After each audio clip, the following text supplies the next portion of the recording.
بسم الله الرحمن الرحيم. الحمد لله رب العالمين، صلى الله وسلم وبارك على نبينا محمد وعلى آله وصحبه أجمعين. ما بعد، أيها الإخوة في الله، السلام عليكم ورحمة الله وبركاته.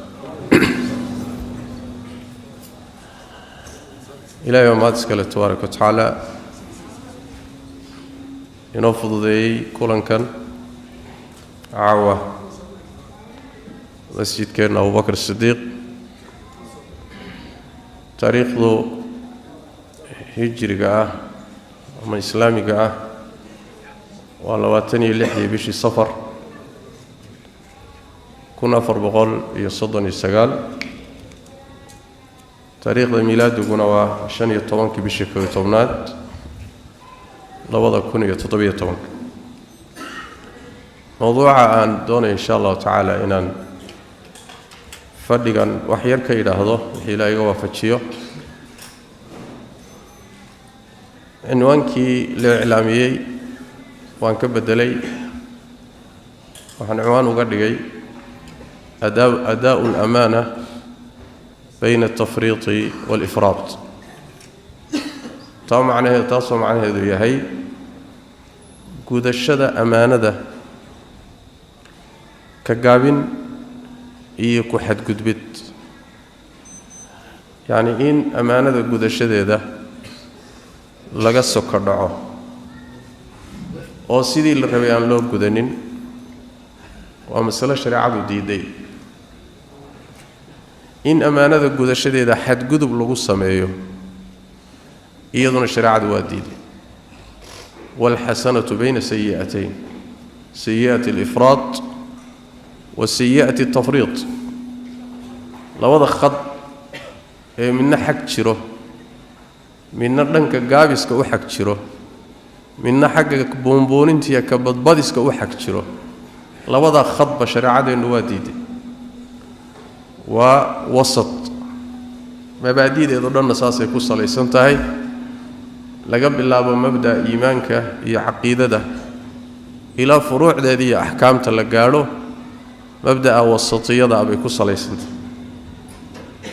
جدّاً كلا يوحي تاي أمانة دي يريد ومعلمه دويد أن أرورني دتكي دباتدو كو قاعدي قريحي بشي أكتوبر أفري طبعاً كذي كدعي مقالة مقدشو. dadkii dhibaatada ku soo gaadhay waxoogaagii yaraayeen meelahan uga ururinay iyo xaalkiisu meeshuu ku dambeeyay inaan warbixin yar idinka siiyo. kadibna shubuhaad yaryar iyo warar ku tiri kuteen oo dadku isla dhex marayaan qaarkood wadwadaan inaan iyagana wax ka idhaahdo. maqsuudka fadhigu intaas waadna fahmi doontaan cinwaanka iyo meeshay iska waafaqsan yihiin kelimadu. saad la socotaanba dhacdadaasi markay dhacday wixii ka dambeeyay abaabul baa runtii ka bilowday meelo fara badan oo ummadda Soomaalidu ay kala joogto, deegaamo kala gadisan, dadka qurbaha jira oo loogu gurmanayo dadkii dhibaatadu soo gaadhay, kuwii dhaawaca ahaa, kuwii muxuu ahaay dhibaatooyinka kala gedisan soo gaadheen. innagana qayb baan ka ahayn hawsha iyada haddaan nahay dadkeenna reer Kenya jooga ama East Africa. ilaahay fadligii tabaaraka wa tacaala dadaal aan loo kala hadhin oo dadku ka wada qayb qaateen. dhalinyaradu qayb muhiim ka ahaayeen, dumarku qayb muhiim ka ahaayeen, masaajida iyo aimada iyo culimada iyo qayb muhiim ka ahaayeen, ganacsatada iyo suuqleydu qayb muhiim ka ahaayeen. la isugu tagay ayaan ka sameynay dalkan Kenya, gaar ahaan Nairobi iyo Mombasa. ilaahay fadligii dadaalka waxaa ka soo baxay waxoogaa baa soo ururay lacag $300,000 oo dollar ah oo ka soo ururtay Nairobi iyo lacag 32,000 oo dollar ah oo Mombasa laga ururay lacagtii markay soo ururtay tashi baa la isugu yimid sidii lagu gudbin lahaa kadibna waxa lagu heshiiyay in lacagta la qaado meeshii loogu talagalay iyo dadkii sidii lagu gaarsiin lahaana wafdi ay matasho oo sida lagu tago sidaasaan shalay ku baxnay annagoo ah dad guddiyo arrinta loo saaray aniga iyo Sheekh Ali Nuur Macal Ismaaciil odaygeena Xaaji Ibraahim Xuseen waa Sleevis community-ga odaygeesa ninka odayga uu ah Xaaji Ibraahim waxaana la socday kusimaha safaaradda Soomaaliya ee Nairobi Maxamed Ali inaasan ahayn waxaana weheliyay sidoo kale nin la yiraahdo Sheekh Maxamed Shacabdi Wali oo ah imaamka iyo khatiibka Masjid Tawxiid ee Kampala oo isagana reer Kampala iyo wixii soo ururiyaan waday intaasaan ku tagnay sidoo kale gabadh baa nala socotay muhiimadaan u tagnay waxay ahayd saan idin sheegayba inaan amaanada gudbino oo aanu meeshii loogu talagalay ku sinno markaan meesha tagnay waxaan la kulannay guddi loogu talagalay inay arrimaha noocan ku soo dhacaan loo xil saaray inay hawsha isu taagaan guddigaasi waa guddi shibil awaa waa guddi shacabka ka mid waa dad khiyaara dad ganacsata iyo culimo isku jirta ragga guddiga waxaa oday oo ah nin la yiraahdo Cabdullaahi Maxamed Shirwac oo runtii culimadu aad noogu amaaneen in amaanadiisa iyo dadnimadiisa aad loo amaanaya waxaa ku jira culimada rag badan oo la yaqaano Sheekh Bashiir Ahmed Salaad baa ku jira Sheekh Nuur Baaruud baa ku jira Sheekh Yuusuf Ali Caynta ku jira Sheekh Ali Wajiis baa ku jira iyo rag kale oo ganacsata guddigaas iyagaan isqaabilay muhiimaduna u soconayna waxay ahayd inaan iyaga ku wareejino amaanaadkii waa iswarsanay wayna noo warrameen waxay noo warrameen dhacdada iyo qaabkay u dhacday iyo warbaahinta tabisay iyadoo laga warhayay laakiin waxay noo sheegeen in dhibka meesha ka dhacay iyo dadkii dhibku ku soo gaadhay markii dhibaatadu dhacdayba oo iyaga la sameeyo xilka la saaray inay bilaabeen inay tira koobaan khasaarihii meesha ka dhacay iyo inta u dhan طبعا waxaa ka horeysay dadkii dhintay aasidiisa iyo dhaawicii wixii dibadda loo qaadayo wixii dal gudiisa lagu daaweynayo wixii ka dambeeyay baa marka waxa loo soo jeesaday dhibaatooyinkii kale ka dhashay dhacdada ayada waxay noo sheegeen inay tira koobeen dhibaatada meesha ka dhacday wixii bini aadamka gaadhay iyo wixii xoolaha gaadhay labadaba warbixin waxay nagu siiyeen dadka dhibaatadu soo gaadhay qoysas ahaan inay gaadhayaan 940 qoys waa dadka dhibku soo gaadhay way qoysas ahaan marka la yiraahdo waxay noo sheegeen agoonta ka dhalatay dadka dhintay caruurtooda inay gaadhayaan 2100 waa agoonta dadkii dhintay ay ka tageen ana wad garan kartaan oo dadka dhintay 400 bay ku dhawiyeen inta xisaabtooda la hayo dadkaasi taqriiban nin walba inta soo xaasbu leh ragba xasas leh ragba caruur fara badan leh waxay noo sheegeen sidoo kale dadka guud ahaan ay wax soo gaadheen inta dhimatay inta dhaawaca inay kun cagacagaynayaan oo dad badan waxaa jira iyagu iskood isu daaweeyay isbitaalada aaday oo gadaal dambe laga war helay tiradu marka kun bay ku sii dhowday dadka wax gaadhay inta dhintay inta dhaawaca khasaaraha xoolaha meesha ku burburay laba tiro koob baa jiray noo sheegeen tiro koob wuxuu sheegayaa $6 milyan midna wuxuu sheegayaa $4 milyan iyo $1 $4 milyan iyo $500,000 oo dollar ah waa qiyaasta u yar xoolaha meesha ku baaba'ay waxayna siiyeen macluumaadka sidoo kale inay tiro koob ka sameeyeen oo category u kala sameeyeen dadka dhibku soo gaadhay dhaqaale ahaan iyo waxay haysteen iyo say kala ahaayeen dadkii ugu hooseeyay oo dadka waratada ah iyo baalashlayaasha iyo dadka shaqooyinka hoosoosa haystay iska tawaryara meesha ku shaqaysanay qaybta labaad iyo category-ga labaad inay yihiin dadkii dukaamada ku shaqaysanay ee suuqaasi meelahaasi dhib ku gaadhay ay shaqadu uga socotay qaybta saddexaadna waa dadkii lahaa gurihii gubtay ee ma guurtada lahaa saddexda qaybood category bay u kala sameeyeen tirakoobkaasoo rasmi ana waan haynaa bay noo sheegeen tirakoobka waxaa loo sameeyey ujeeddadii qasadku wax weeyaan bal dadkaasi haddii la yidhaahdaba waxa la taro wax loo helo sidii loo heli lahaa qaabkii iyo jidkii loo mari lahaa iyo macluumaadkii laga duuli lahaa waxtarkooda saasay macnaha yay u sameeyeen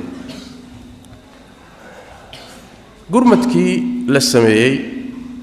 iyo dibadaha iyo gudaha waxay noo sheegeen dawladda dhexe lacag $1 milyan ay ballan qaaday $1 milyan $1 milyan waxay dhan way soo wareejisay account-kay ku jirta account gooniya loo furay musiibada iyo gurmadkeeda account gooniya loo furay ay ku qoran yihiin dadkan guddiga rag dhowra ku qoran wixii ku soo dhacana saxiix baa lagaga soo saaraa ay dhowr nin wada saxiixayaan dawladdu marka wixii iyadu ay ballan qaaday account-kay ku shubtay $1 milyan bay ballan qaaday waxay noo sheegeen inay soo gaadhay gacantooda waxaa kaloo noo sheegeen wixii kale dibadaha ka soo gaadhay ilaa iyo markaan anagu u tagaynay inay lacag ilaa $600,000 meelahaas ay soo gaadhay lacagta badankeeda waxay ka timid Puntland wadaadadii ganacsatadii tujaartii maamulkii meesha ugu muhiimsan ee wax ka yimaadeen waa lacag $500,000 ku dhow ayay keeneen xataa annaga waa naga fiican sharikado aan badnayn reer Muqdisho ah iyagana waxbaa ka yimid bay dibadaha Soomaalida jirta iyadana waxbaa naga soo gaadhay bay intaasi waa wixii horay u soo gaadhay waxa mulaaxado lahayd oo aan mulaaxadeeyay markay warbixintana siinayeen ganacsigii ka jiray magaalada Muqdisho iyo shirkadihii waaweynaa iyo hantidii meesha taallay abaabulka dibadaha laga sameeyay lagama sameeynin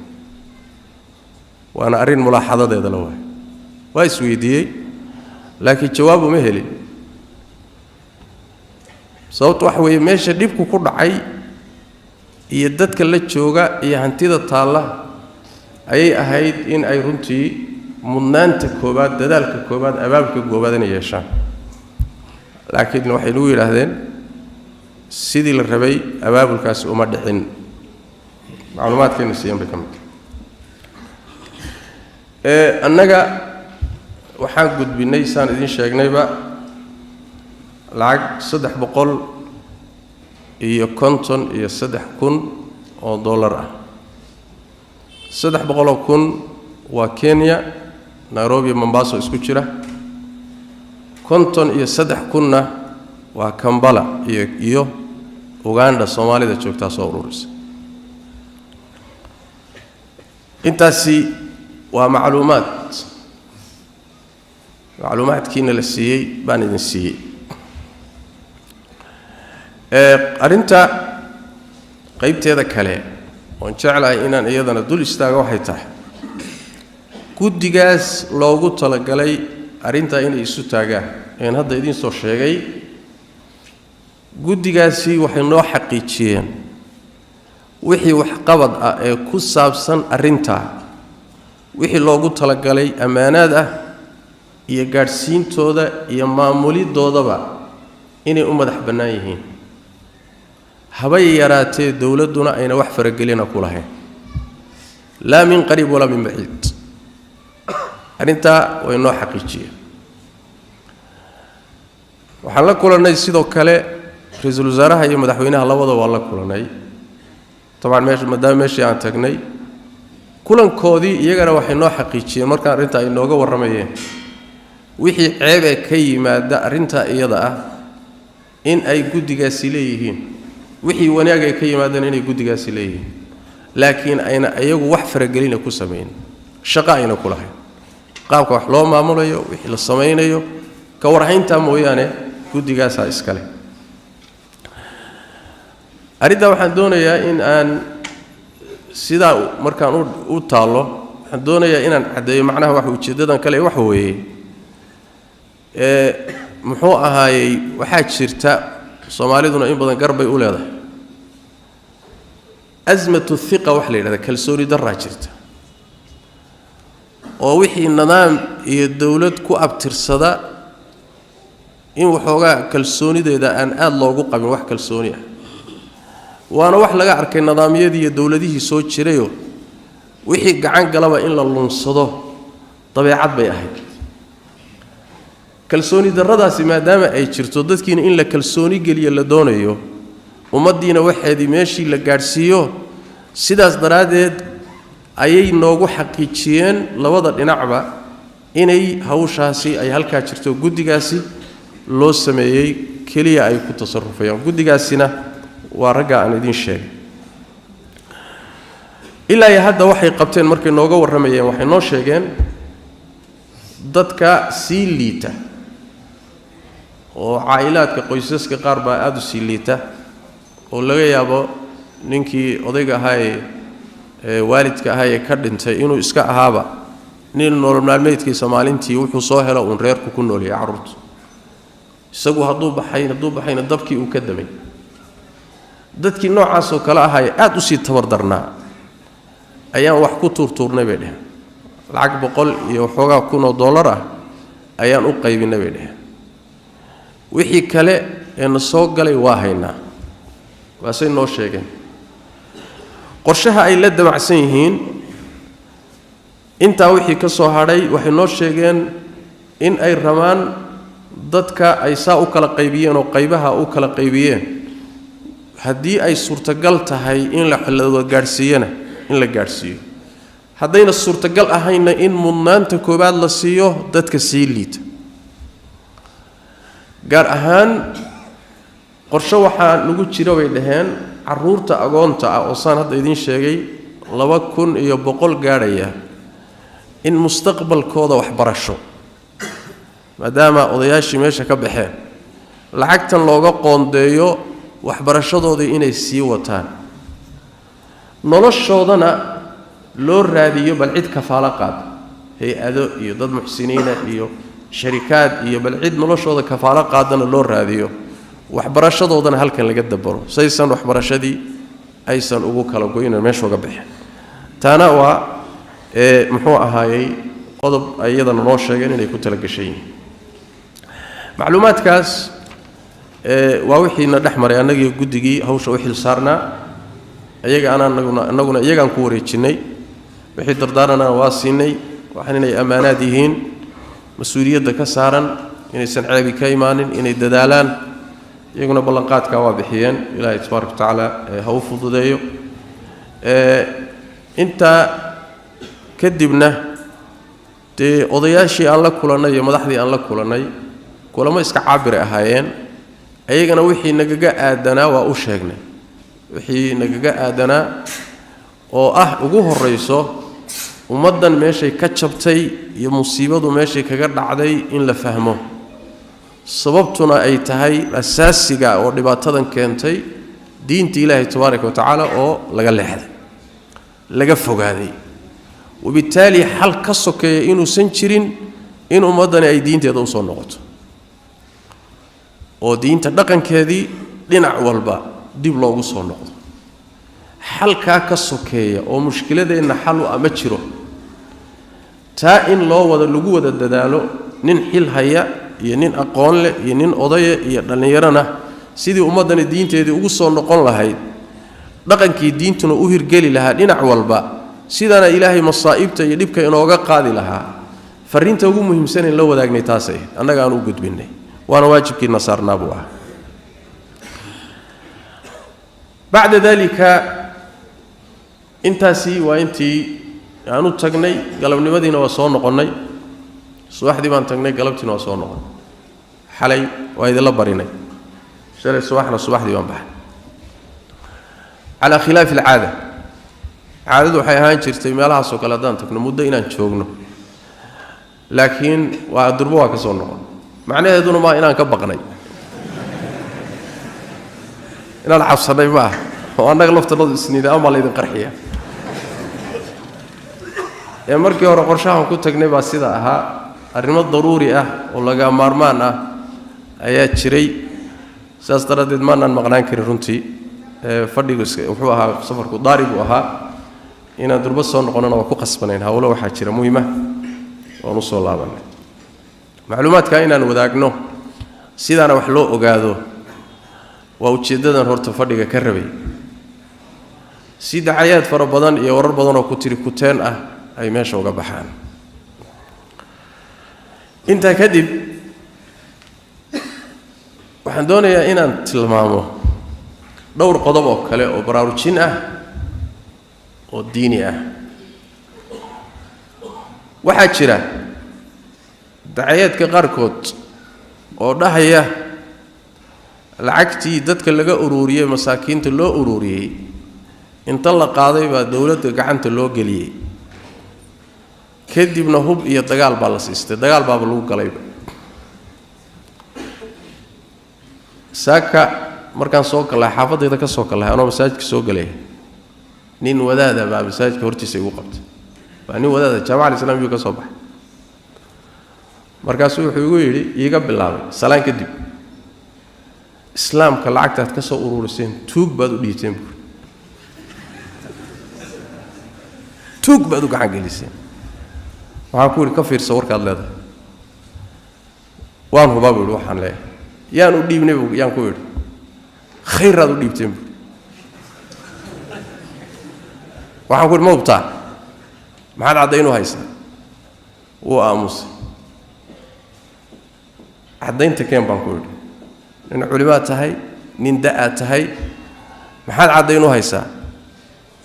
waa aamusay cadayn uma hayo yidhi inaad xishootaa kugu fiican baan ku yidhi inaad xishooto waa kugu fiican ninkaasi waa nin culimo ah dareenka uu sheegayana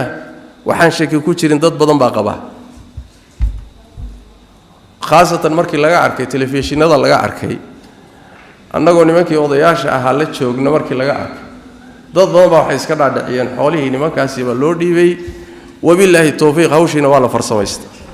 malaha qaar kalena waxaa laga yaabaa inay yidhaahdaan wadaadaduna qayb bayba ka ahay malaha iyaguna intoodii bay la soo noqdeen waa iska dhici karta marka tuhamka noocaas oo kala iyo sheekooyinka noocaasa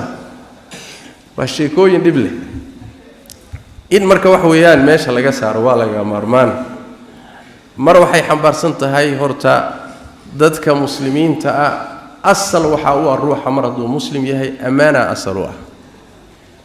mar baaduu muslim yahay al-asl fihi al-amana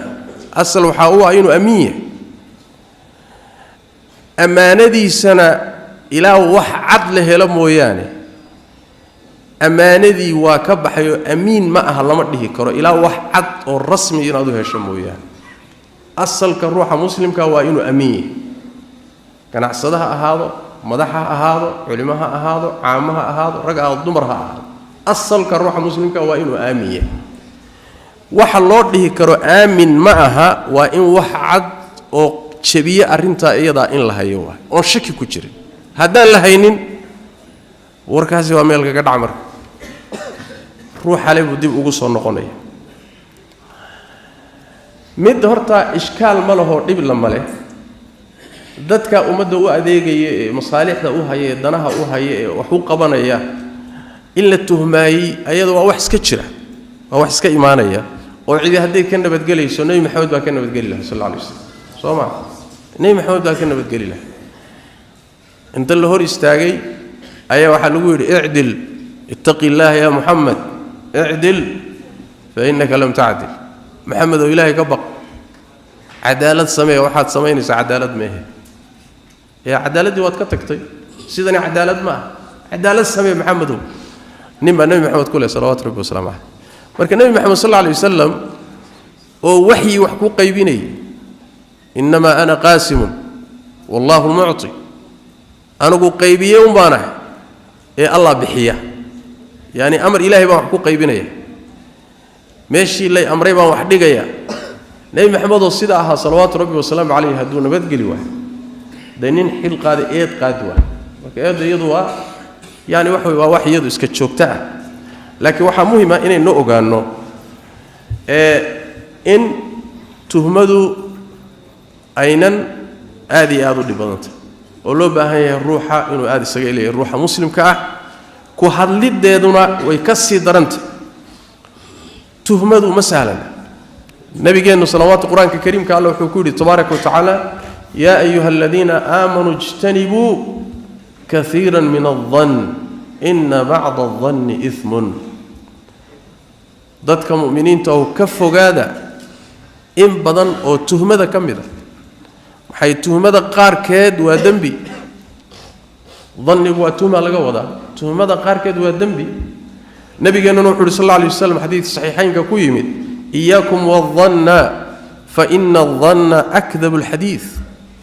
iska jira tuhmada iyo malaha aan xaqiiqada lahayn maxaa yeelay malaha iyo tuhmada aan xaqiiqada ku fadhiyini war buu ugu been badan yahay wax jiro ugu xun yahay uguna been badan yahay nabi sallallahu alayhi wasallam akdhabu alhadith sidaas daraadeed inaad saaxib tuham noqoto oo shaytaanku been iyo intuu kugu sheekeeyo tuham aad ka dheregto tuhmo oo aad ka dheregtahay ma qurux badna arintaasi marka waxa weeye in aad iyo aad la isaga jiro khaasatan waayahan dambe oo hubsiimadu yaraatay in wax loo hubsado aad iyo aad u yaraatay waxa ku filan ruuxa wuxuusan hubin inuu ku sheekeeyo saasa la lahaa yiraahdo dambi waa ugu filan tahay nabiga sallallahu alayhi wasallam hadda wax kale ma sameeynin oo warka uu gudbiso saasa la lahaa saasa la sheegahay intaas waa kugu filan tahay tuhamka noocaas oo kale marka ruuxeeday dhibi isaga ugu horeeya ciday dhibaatada ku soo noqon doonto dadka ayagu wax baxsaday dadku waa noocyo dadka wax baxsaday meel ay joogaanba oo mashaariicda khayriga ka qayb qaata oo ilaahay khayr siiya wax bixiya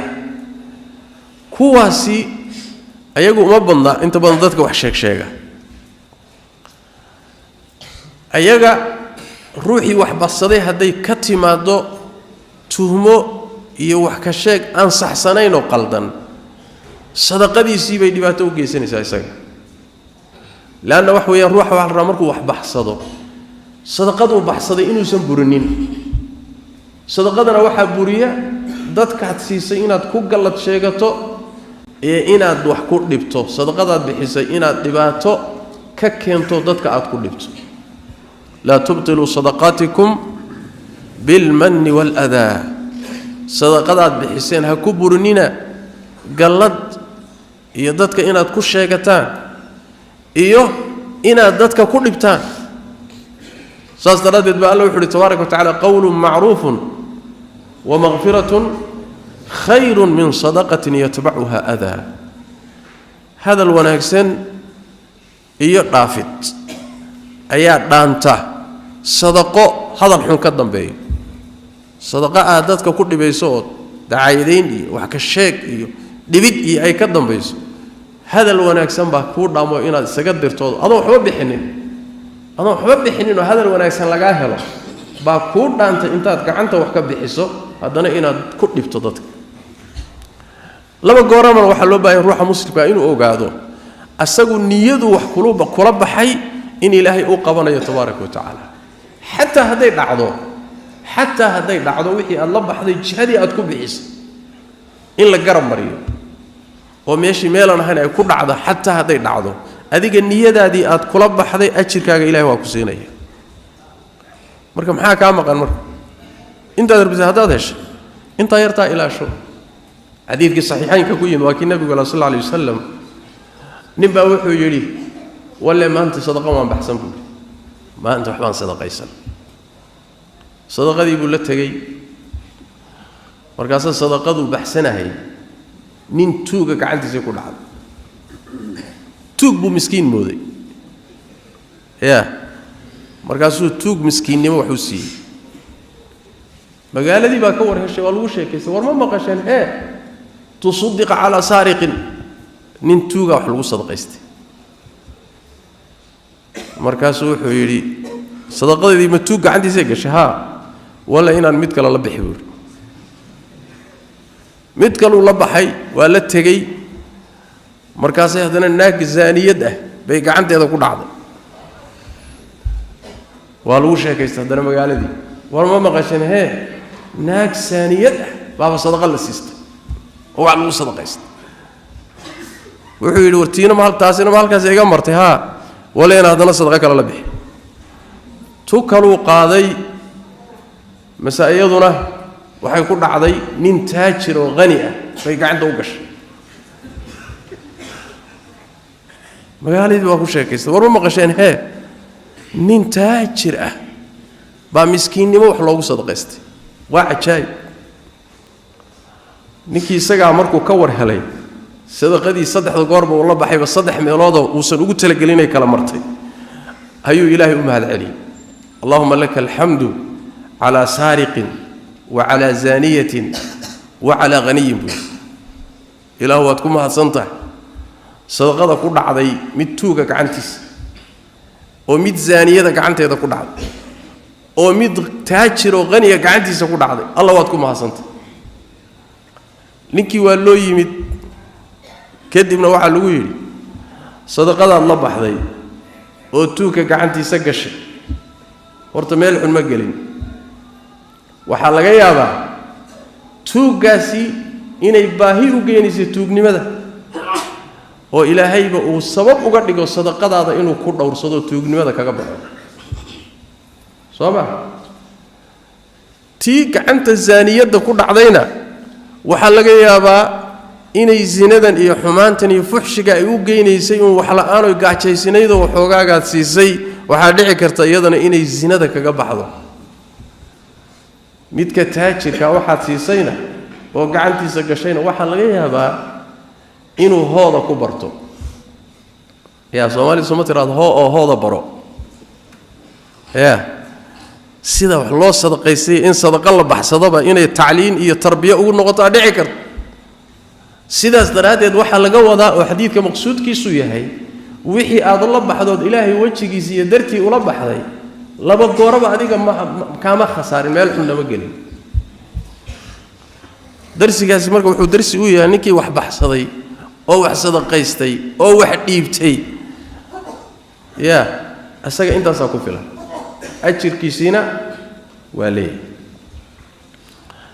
طيب hadduu ruuxu yahay ruuxan wax u baxsan oo mashaariicda khayrka waxa kuma darsadaba laakiin asagu banaanadu dadka dacaayadaya wuxuu ku filan yahay dacaayada iyo warkoo la wadwado iyo tuhmada shaqadiisu waa inta waxna ma bixiyo dad badan baa saas sooma kan noocaas oo kale haduu yahayna waxaan dhihi lahaa dhaqankaasi waa dhaqan munaafiq waay khayrna ma bixiyo khayrkana waa ka dagaalama ya'muruna bil munkar wa yanhauna 'anil ma'ruf wa yaqbiduna aydiyahum xumaantay dadka faraan wanaagana waa ka reebaan gacmahoodana way qabtaan wax bixiskii ay dadku bixinayeen ayuu gacmaha qabanaya nabigeena sallallahu alayhi wasallam markuu saxaabada ku yiri war dadka dhiban waxa la taro oo nin saxaabada kamida wax yar oo saaco yar oo guriga u yaallay uu keenay waxay ku yiraahdeen inna allaha la ghaniyun an sadaqati hada war waxan yarkay kan uu keenay ilaahay muxuu uga baahan yahay nin wax weyn keenayna waxay yiraahdeen hada muraa'in istustus bukawada waaye say la waaye kii wax weyn bixiyayna waxa tiraahdeen waa istustusoo niyo wanaagsan kuma bixinayo muraa'i waa kii tabartiisa daadalo in yar keenayna waxa tiraahdeen war wixiisan yarka ilaahay uma baana muxuu waxan isaga lugeynahay yaa fakanayo marka waa dhaqanka lagu yaqaano munaafiqiinta lagu yaqaano waa dhaqan fiicanna ma dhaqan fiican ma waxaad noqotaa in aad waxtar noqo sidaan kaga hadalay muxaadaradii يعني وحوي يكون عنصرا نافعا روحي واحتريي وددكيسا واحتريي وبلشده واحتريي وقعان كتريي واقون كتريي وددال كتريي واحتر نقو وقضب هذا واحتر اهين كواحتر يعاوي كواحتر كي امده وحو قبنيا قرب استاك هذا يلينين مid saddexaad noqo waxaad noqotaa mid jecel oo u duceey hadaadan yeelaynin mid afraad noqo ruux aamuso afkiisa iyo adinkiisa laga nabad galo noqo waa ku nabi ku sheegay sadaqay ku tahay aad naftaada ka bixiso naftaada u bixisay mid shanaad si ha noqonin midaan waxna tarin waxna laga tarin يا وحنا ما ترو وح ما قبطه دتك وح قبطونا انت دبا تاغان يو تعليقيا حد مدا انو يحيى ملق لو سو ديري marka عنصر ka saddexaad waa عنصر liita waa waana dadka inta badan qaaliban waxay keenaan warka noocaas oo kala ah dad aad u fara badan ayay saameeyaan oo warka ay sheegayaan dad ba intay run moodaan bay ku kadsoomaan oo ku dambaabaan qodobka muhiimka u baahan warka wax weey inaynu ogaano in warka la iska hubiyo dab maxay dhahan Soomaalidu dab munaafiq shiday muumin ba ku gubtay war dacaayad ah oo nin abuuray ayaa dad fara badan dambaajiya qaar badani wadwadaan run moodaan ilaahay baa quraanka kariimka ku sheegay tabaaraka wa taala markuu gaalada ka markuu munaafiqiinta ka hadlay law kharaju fiikum ma zaadukum illa khabala wala awda'u khilalakum yabghunakum alfitna wa fiikum sama'una lahum ta'ayat munaafiqiintu ay wadaan kuwa idinka mido mu'miniinto waxa jir u dhagnugul oo dhageysta يا dhageysta dad u nugul baa jira wax walba intay dhageystana iska qaataan marka waa meesha uu ku iimaanaya mabda'a ah tathabbutka in ja'akum fasiqun binaba'in fatabayyanu hubsada marka arintaasi iyadana waa arin muhiim ah loo baahan yahay ruuxa muslimka inuu noqdo waxtar inuu noqdo hadduu san noqonaynin in sharkiisa laga nabad galo waxa iyadana muhiim ah in wixii tuhma ah in la iska fogeeyo waa mabda sharciya way inuu ruuxu ka fogaado wixii tuhma ah uu iska fogeeyo mawaatinu tuhamka meelaha lagu tuhmi karana uu ka durko ruux isagoo saalixa oo wanaagsan ayaa marmarka qaarkood shaytaanku ka faa'iideysan karaayo qalbigiisa wax khalad ku tuuri kara nabigeena maxamed sallallahu alayhi wa sallam kama fi sahihayn bukhari muslim ba soo saaray xadiidkee ayaa waxa uu timid isagoo masaajidka madiina itikaafsan xaaskiisa uu timid safiya binti huyay radiyallahu ta'ala anha booqashay ugu timid masaajidkii soo gashay waxoogaa bay la fadhiday way la sheekaysatay markay sheekadeedii dhamaysatay kadib ay kacday inay gandoonto gurigeedii aado markaasuu nabigu sallallahu alayhi wasallam soo raacay si uu u sagootiyo masaajidka iridiisa markuu soo gaaray ayaa waxa soo maray isaga iyo xaaskiisii wada nabiga sallallahu alayhi wasallam wada socda ayaa waxa soo maray laba nin oo reer ansaareed ah markay arkeen nabiga sallallahu alayhi wasallam oo islaan la taagan ayay waxoogaa tilaabaday hoosta ka xadeen يعني ويرد دقدقين ولا حاسدين مركو النبي وحكي صلى الله عليه وسلم يقول دقدقاهي وفهمي مركو وحكي على رسلكما إنها صفية على رسلكما ورسك ترتيب صدا يا حبها الحسنين ترتيب يدين اسلامتم يتكلمي هو حاس كي صفية بالنبي صلى الله عليه وسلم وصفية مركاسي لبدي صحابي هذا الكي مركي مقلين وحي هذا سبحان الله سبحان الله يا رسول الله رسولك إلهي بأن نزهن هلا عيب وكفقيه يعني وحي كودان أنك ما كنتوه من نواه هذا يقول رسولك إلهي ميانو كنتوه مكرنا أو كنتوه مكرنا إن أدناك أجنبي الله صعود أمن لا تاقنته بتومدا سابا نوغو سو دحي كرتبا سبحان الله ساسي كودا يا رسول الله يعني وارين فقوه مركز النبي صلى الله عليه وسلم وحو يري ان الشيطان يجري من الانسان او من ابن ادم مجرى دم فخشيت ان يقذف في قلوبكما شيئا ابن ادم وحو شيطانكو ابن ادم وحو كسودا خديدده ديغا xididada dhiigu maraan ayuu shaytaanku bini aadamka ka socdaa halkaasoo maraayo jidadka uu mar halkaa waxaan ka baqay buu nabigu sallallahu alayhi wasallam inuu quluubtiina ku rido waxun ku rido arintaasuu nabigu ka hordagay sallallahu alayhi wasallam inuu san shaydaan qalbigooda wax ku tuurin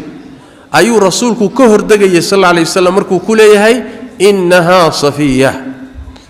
marka dadka mu'miniinta ah quluubtooda inayna wax gaadhin inayna tuhamka iyo sheekooyinka beenka u jilcin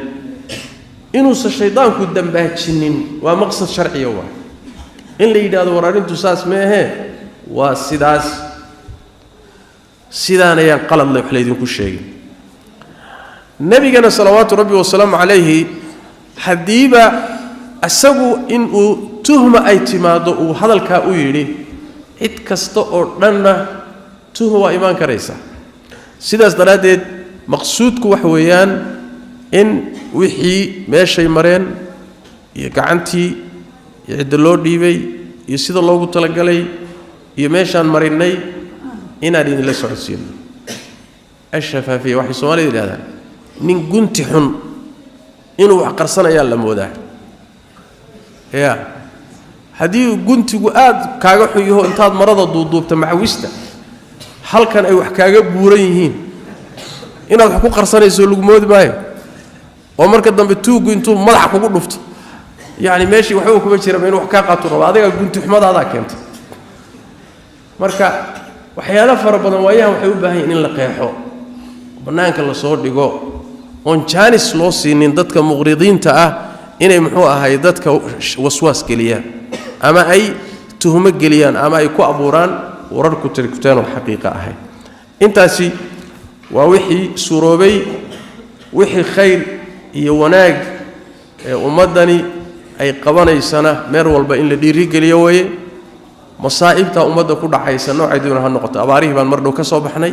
oo ilaahay inoo fududeeyay tabaaraka wa tacaala inaynu ka qayb qaadanno tanaynu ka qayb qaadanno ilaahay fadligiisa tabaaraka wa tacaala kuwa kale haday yimaadaan baan diyaar u nahay insha Allah tacaala inaynu ka qayb qaadanno in aad ogaataan sidii wax u jiraanna kalsooni aan idin gelinana ujeedadeeda wax jidinkeeda waxa kamida in mashaariicda laga qayb qaadanayo haba yaraatay iyo qaabka ummadda uga qayb qaadanayso inaan la gelinin wax shaki iyo waswaas inaan la gelinin oo ayna sabab u noqonin ummaddu wanaaga ay sameynayso in la istaajiyo ama dhaawac la geliyo ama dhexdeeda kalsooni darro la abuuro arrimaha noocaas oo kale taa inay meesha ka baxaan ujeedadaasi ayaan fadhiga u qabtay warbixinta kooban iyo inaan sheekooyinka iyo waswaaska meesha ka jira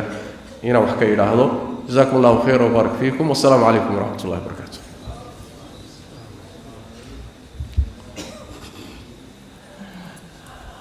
salaad inta ka laaban su'aal iyo laba su'aalood oo mawduuca ku saabsan haddaad i weydiinaysaan diyaar baan ahay والله شيخ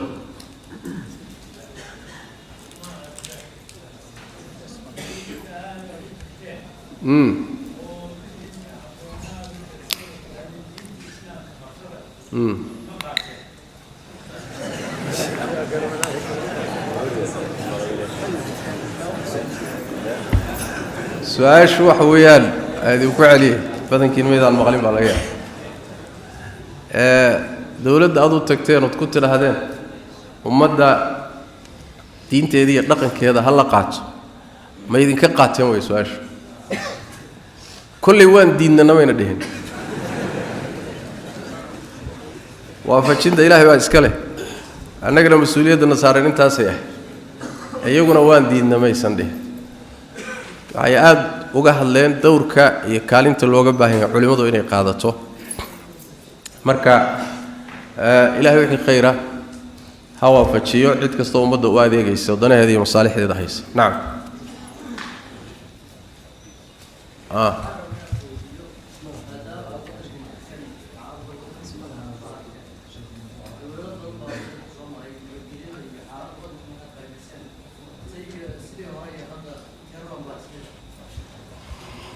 محاس كبد اللي ودن كيوي هذا تكتم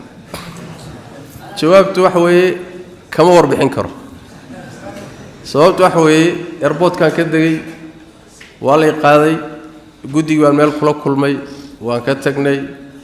muxuu ahay madaxdan la kulanay waan soo laabanay waa qadaynay airportkan ku soo laabanay waqtiguna intaaba kama badnay 3 saac iyo bar meelahaas aan tagnay oo subaxnimo 9 barkii subaxnimo 4 galabnimona waa ka soo baxnay bal saddexdii badh meelahaas marka saacadahan joognay iyo muhiimadii aan qabanay intii aan u joognay waqtigu kuma filayn marka muxuu ahay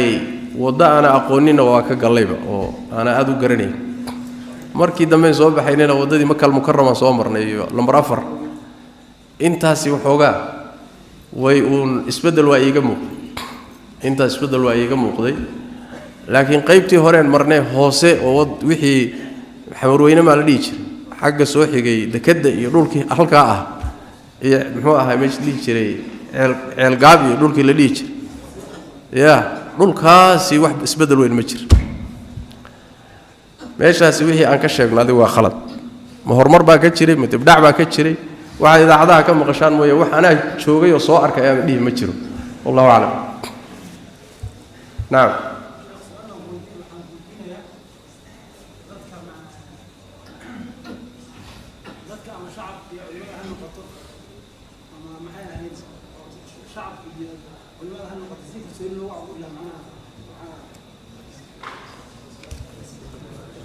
kalsoonida dhimatay see loo abuuri karaa buu leeyahay walaalkeen waa arrin muhiim runtii kalsoonidu in la soo celiyo waxay u baahan tahay in ummadana la wacyi geliyo ummaduna ay aragto cidii ku kalsoonaan karto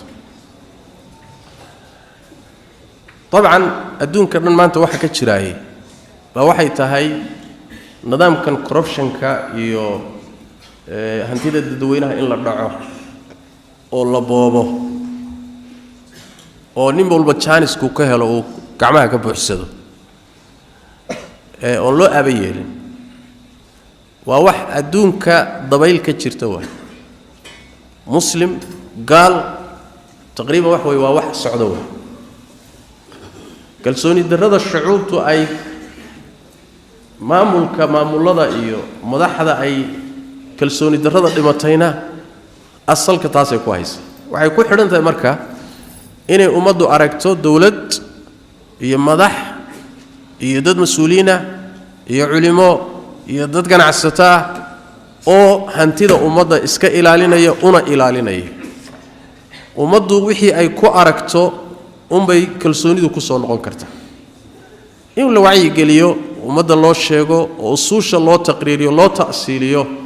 in tuhmada faraha badan iyo shakiga faraha badan la iska daayo oo mas'ala sharciisan hadda uga hadlayno laakiin waxa ugu weyn soo celin kara inay ummaddu wax aragto inay wax aragto taasa kalsoonida soo celin karaysa taana waxay u baahan tahay runtii in dadkeeda la helo ilaahay tabaaraka wa tacaala ha fududeeyo nacam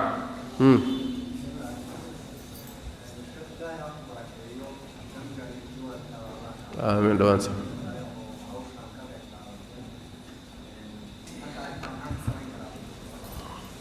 سؤال شهورة كسابسن كالنت علماء علماء كالنت إليهم حويه إني ومدة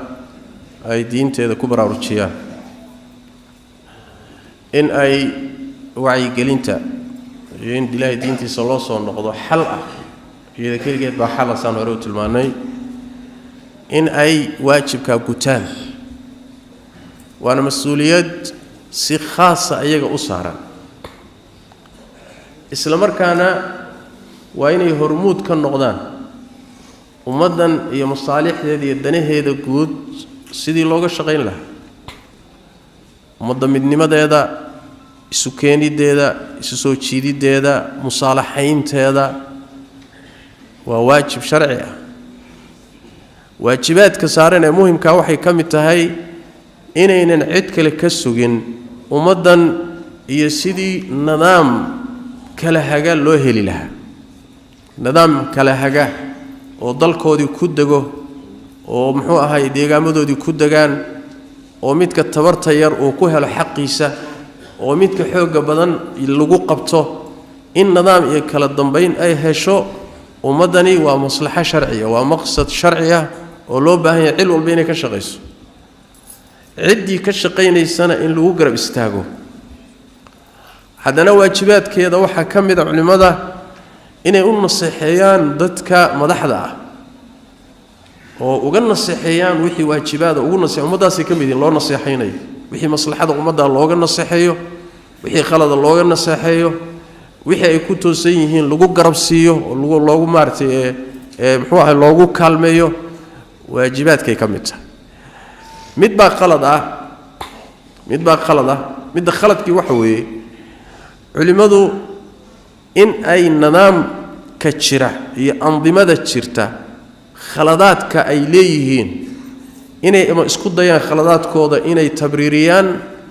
ama khaladaadkoodaba difaacaan in khaladaadka la difaaco ama aduguba khaladkii aad qayb ka noqoto ama masala khaldan laakiin adoon khaladkii qayb ka ahayn khalad jirana aan difaacaynin haddana inuu ummadda masaalixdeeda qayb ka noqoto nasiixada lagaa mudan yahayna cid walba aad gaadhsiiso waajibkaaga ka culimo ahaana aad isu taagto in la jamciyay u baahanta waana isleeyahay in badanoo culimada ka mid ah inay u taagan yihiin masaalix waaweyn oo runtii wax way masaalixii dowlada ay qaban lahaayeen in badanoo kale mid culimada haysa walxaqu yuqaal Soomaaliya haday burburtayna dibad iyo gudaba dowrka iyo kaalinta ay culimada Soomaaliyeed leedahay cid leh ma jirto wala siyaasi baan lahayn wala mutacallim baan lahayn wala mid madaxan lahayn dowrka ay leeyihiin cid lama jirto meel walba mar adiga marka waxay u baahan tahay xaalad walba iyo xilli walbaba shaki mal xil baa ka saaran waajib asaasiya oo aan madaxina u sheegaynin ilaahay uu sheegay laazim ku aba ka saaran ummadda iyo dalkeeda iyo diinteeda wixii khaldanna inay ninna ku garab siiyaan ma wixii khaldan oo laq muqatay inay khaldan tahay iyagoo dariiqeeda u maraya waa inay yiraahdaan waxni ma saxsana u naseexayaan dadka ayna gaarsiiyaan waana mid keenaysa mar walba inaan ilaahno ummadan dibka ku dhacay iyo aafada gaadhay asaasku wax weeyaan meesha dibku ka gaadhay waa diinta diinta ilaahay tabaaraka wa tacaala markii laga leexday oo wixii ilaahay xarimay la xalaashaday oo la islaayay oo dhiig la daadiyay oo gaal raac la noqday oo gaal naga shaqaysatay oo isku kaana dirtay oo kitaabka ilaahay inta la fogeeyay qawaaniin gaal laga keenay dhulkii lagu maamulay oo intaas aafal khalad la galay ayaa waxa ka dhalatay ilaahay tabaaraka wa tacaala inuu xuquubo ku dhufto ummadda سيدا إلهي آية القرآن كل قل هو القادر على أن يبعث عليكم عذابا من فوقكم أو من تحت أرجلكم أو يلبسكم شيعا ويذيق بعضكم على بعض ويذيق بعضكم بأس بعض كل وعقوبة إن إلهي يقول كدلك اللقويو إن سمد عذاب كقصو ضاعته إن إيجا انطلق قيبيو قبيل يكوح كوح لقدقوا إيجا اللي يسجد يبو إصلايان كل إلهي وحكرد عذاب حقي سكيه عذاب هدود دقنا محلقو قادا عقوبة هدي دكتو محلقو قادا توبة بالو قادا هذه الحقيقة هذا هو مرور بالدرب مضح كله فوق الحق ويع كل حق ويع كل حق تجابي كل مدة تجابي لكن حقيقة وحويان إلى هل كان الله صلى الله عليه وسلم دبكو بحماية إنك كرينا من عالم الإسلامي بهذا الكيسان ما شو ما أنت مريء صوما عالم الإسلامي ودم بجوبنيه وحي عالم الإسلامي اللي يجري أي دبكه العيا مشكلة وحي كتمد ومدني دين تيدي كوكرام ودي أواجه هرنا عز كوه شيء حتى العز جد وحكوشنا إني دين تيدا قصته رقم دولة دستور نظام نوع والباء إن كتاب كلا يسمى النبي قال قبصة صلى الله عليه وسلم ضمان هذا عز يا شرفت الله وصل نقول كرتاي يدا تامر كمرنا بقى مال والبيع مناسبات والبين قيحنا واحد إن لقاته مسألة كلا لكن مر والباء وإني عدها مسألة داية مر با إلهي تبارك وتعالى ومدن يمدح الذي يضب وافقين دونا إن قضب كإسقى الله صون نقضه لكن هو واجب شرعي مسألة كلا ومسألة كم إذا سؤاله إسكعادي جاهيو يربط قربها عنك كأه ومحوها هاي meel baan ka shaqeeyaa oo hilib doofaar baan ku jira la yiri oo waa uun hawlii meelaha ka jiri jiray jawaabteeduna wax way gabadhu hadaynan hubin waxay ka shaqeynaysaa inuu doofaar yahay hadii lagu yiri doofaar baad ka shaqeynaysaa waxaad ka shaqeynaysaa doofaar baa ku jira ha hubsato xaqiiqis haday hubsato hay isaga tagto waa xaraan in laga shaqeeyo doofaar hilibkiisa iyo khamro iyo waxyaalaha shariicadu xarimtay hadaynan hubin wax xaqiiqo cadaynana aysan haynin mas'aladan ka soo hadlaynayo tuhmo iyo shaki waxba lagu ma dhiso shaki waxba lagu ma dhiso tuhmana waxba lagu ma dhiso laakiin hadii ay hadal soo baxay oo lagu yiri waa inay haday xaqiijin karto inay xaqiijiso naam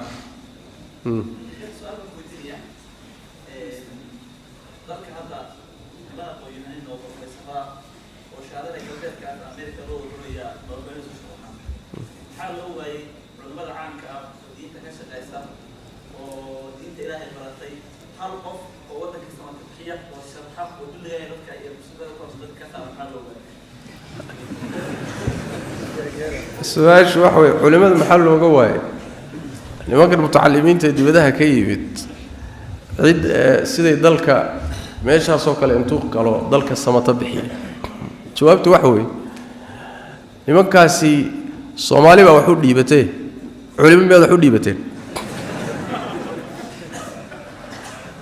صومالي أضياش هذا مركي للشريعي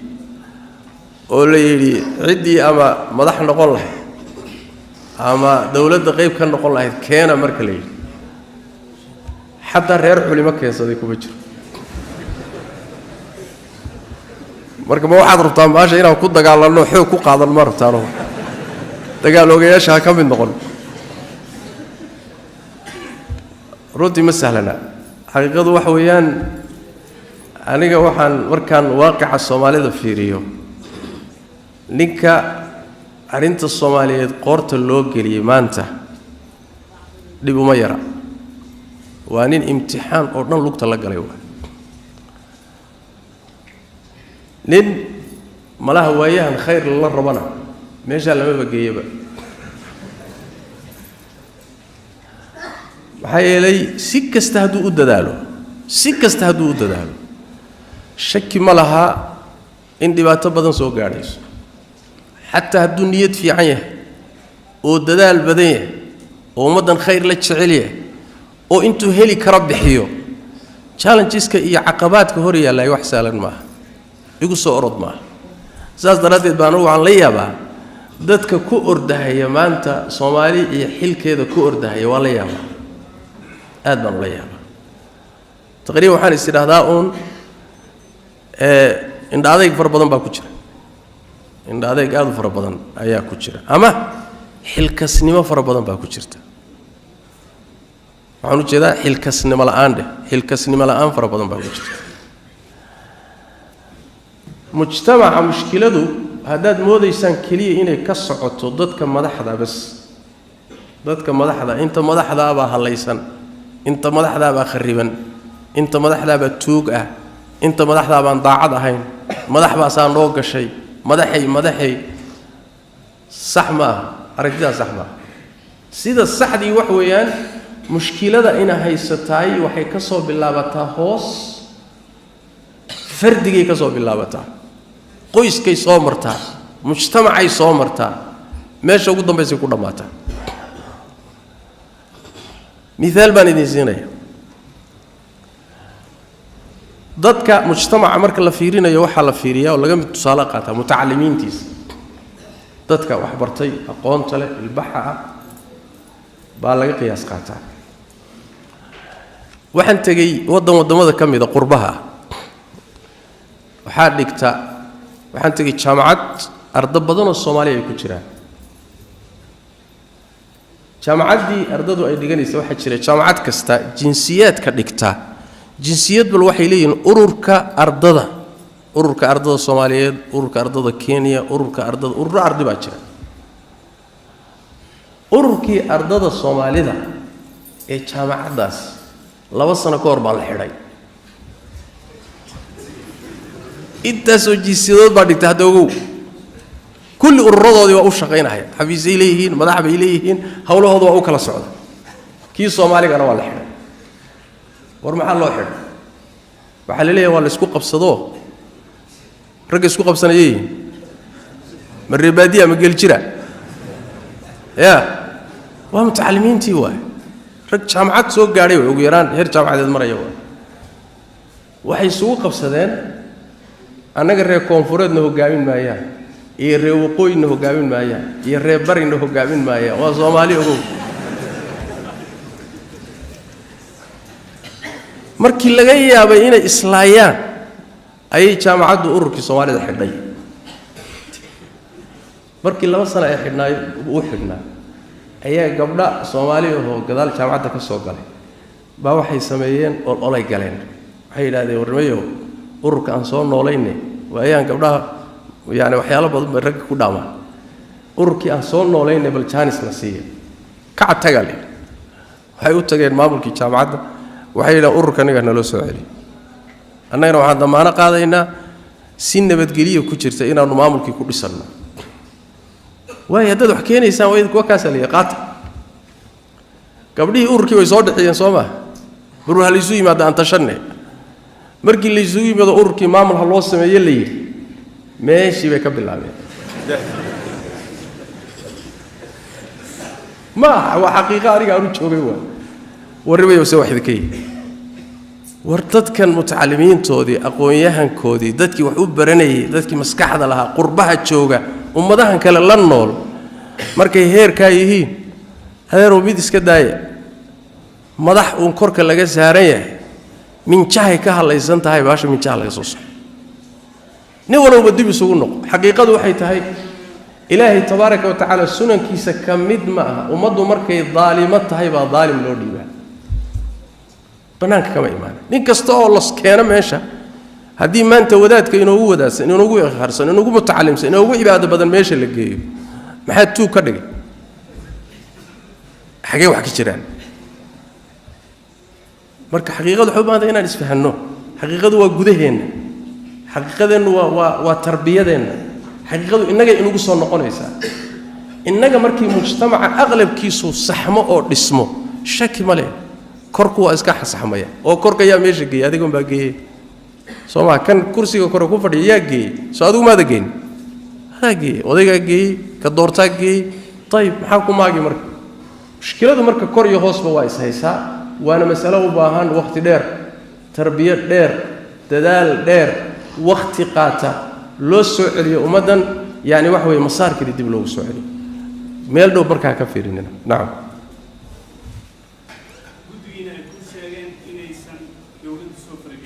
لكن إسلامات وحي أساسي وزارة معنا معمد وزارة الحكومة سي وحي كده علينا ولا للفرق مركب مو ملاين السائلين وزارة الحقوقين وزيرة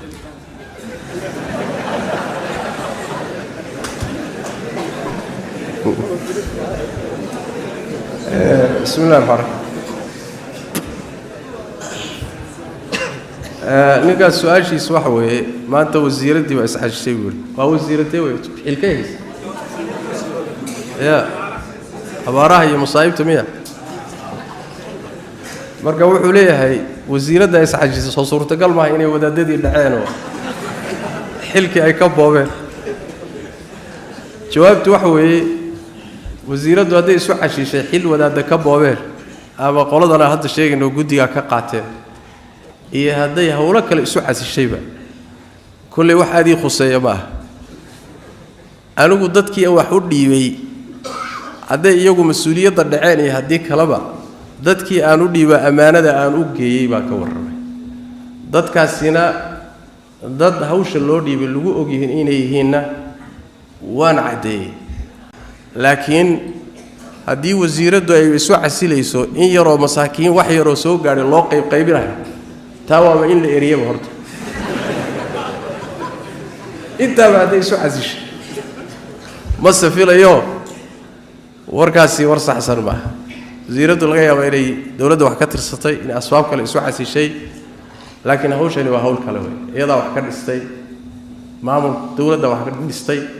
dadkanina waa dad si muhiimad gooni oo khaas loo xil saaray muhiimadoodaasna muhiimad lagu haysto oo cid ay ku haysato ma ahayn muhiimad muran ka taagan yahayna ma ahayn muhiimad iska muwaqato waqti koobanna wayba ahayd oo iyada dhanba iska yar sidaasi arrintaasi weeye mana filaya asbaabtu inay taas tahay kolley inay ka hadashayna waa dhici karaysa nacam macalisho tahay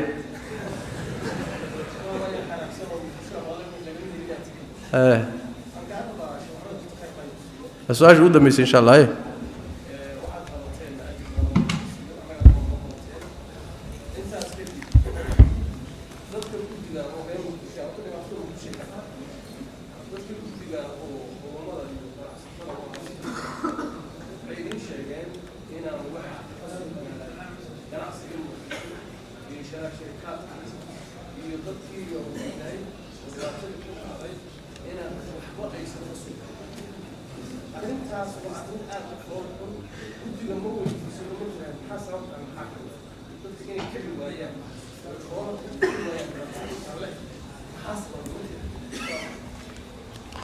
هو سؤال مهم ganacsiga muqdisho ka jira sidii la rabay inay musiibadan uga qayb qaadan waayaan sababta keentay ma weydiiseen buu yiri gudiga jawaabtu waxa weey maana weydiin xogaa naga hoosta ka yara gunuunacnayo waxaan isnii war arintani say ku saxsantay sababta keentay maxay tahay laakiin runtii maana istifsaarsanin maana ana weydiinin wayna dhici kartaa runtii maadaama ay dhibkii culaysku agtooda ka dhacay way dhici kartaa inay si gooni iyo si khaas iyo inay iyagu dadku ula ay muxuu ahay ula tacaaleen waa dhici karta oo qaraabo iyo ehel iyo saaxiib iyo inay qaab noocaas oo kale ula tacaaleen way dhici karaysaa laakiin waxaan isleeyahay taa iyo waxa kala duwan meeshan dadka joogay wax bixiyay iyo dibadaha dadka wax ka soo bixinaya laftoodu waa la mid oo qaraabadoodii iyo ehelkoodii wixii meesha wax ku noqdayna way la tacaalayaan waxna waa bixinayaan oo musiibada caadka dad waxa jiraan dibadna loo jirin qaraabana aan lahayn dadkaas khaasatan si tabarta dar waliba ah marka su'aashaasi waa su'aal meesha ku jirta su'aashaasi waa su'aal meesha ku jirta ma si aan weydiin runtii gudiga maxay sababtu maxay tahay ma aan warsanin hada billahi tawfiiq sallallahu alayhi wa sallam wa baraka ala nabiyina muhammad wa ala alihi wa sahbihi wa sallam siyasi baad iga dhigteen waa